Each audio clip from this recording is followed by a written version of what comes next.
यही था कि मनुष्य जो है एक सामाजिक प्राणी है, यानी मनुष्य को संसार की, समाज की ज़रूरत है।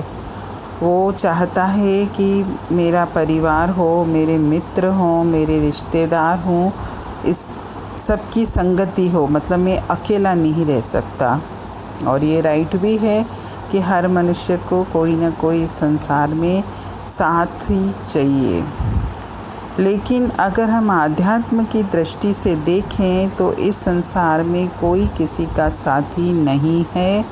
हर मनुष्य इस संसार में आया अकेला है, जीवन अकेला जी रहा है और जाएगा भी अकेला ही। भले उसके आसपास उसको लगता है मेरे मित्र हैं, मेरे संबंधी हैं, मेरा परिवार है, मेरी औलाद है, लेकिन ये सब झूठे हैं, नाशवान हैं। सच्चा संतोष तो हमको उस परमात्मा के साथ ही प्राप्त होता है, और उस परमात्मा से जुड़ने का मार्ग कोई पूर्ण महात्मा या संत ही दिखलाते हैं। लेकिन वो मार्ग दिखलाने का काम करते हैं, चलना मुझे है, प्रभु से मिलना मुझे है, प्रभु से जुड़ना मुझे है। सच्चे संत जो होते हैं वो बाहर से देखने में तो सब कार्य करते हैं, लेकिन उनकी आत्मा जो है सदैव परमेश्वर के साथ जुड़ी रहती है। और ये इतिहास गवाह भी है। हम आज तो नहीं, लेकिन इतिहास की जो भी शास्त्रों का हम अध्ययन करते हैं या जो भी हमारे सामने वाणी के रूप में आई हैं चीज़ें, तो वो किसी पूर्ण संत महात्मा ने ही लिखी हैं। आज गुरु नानक जी को एक भगवान की तरह, परमेश्वर की तरह उनकी पूजा की जाती, लेकिन वो भी इस देह रूप में ही इस संसार में आए थे। आज भगवान राम, भगवान कृष्ण सब ने देह रूप में संसार में जन्म लिया था, लेकिन आज हम उनको परमेश्वर की तरह पूजते हैं।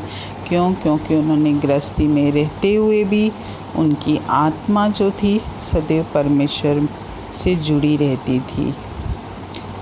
आगे वाणी में था कि किसी भी मनुष्य को ये पता नहीं कि उसका अंत कब आएगा। सही भी है कि इस संसार में किसी को भी नहीं पता कि उसकी मृत्यु कब होगी, क्योंकि मृत्यु ना तो छोटे बड़े में भेद करती है, न बच्चे बूढ़े में, न जवान में, किसी में भी भेद नहीं करती। और किसी भी क्षण किसी की भी मृत्यु हो सकती है।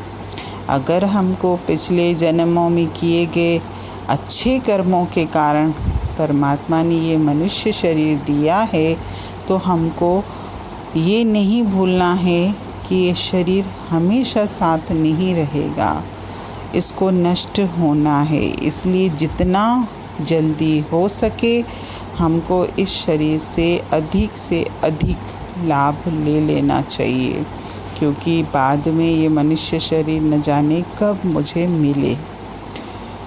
इस शरीर का सबसे सही और अनमोल उपयोग यही है कि मैं इस मानव शरीर में परमात्मा को प्राप्त करूं, क्योंकि ना ये शरीर, ना ये यौवन, ना ये सांसें हमेशा रहने वाली हैं, कभी भी ये चली जाएंगी।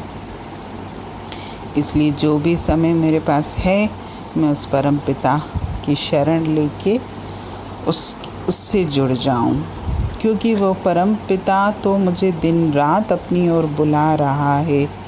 एक मैं ही हूँ जो उसकी तरफ से अपनी आँखें फेर के बैठा हूँ, अपने कान बंद करके बैठा हूँ।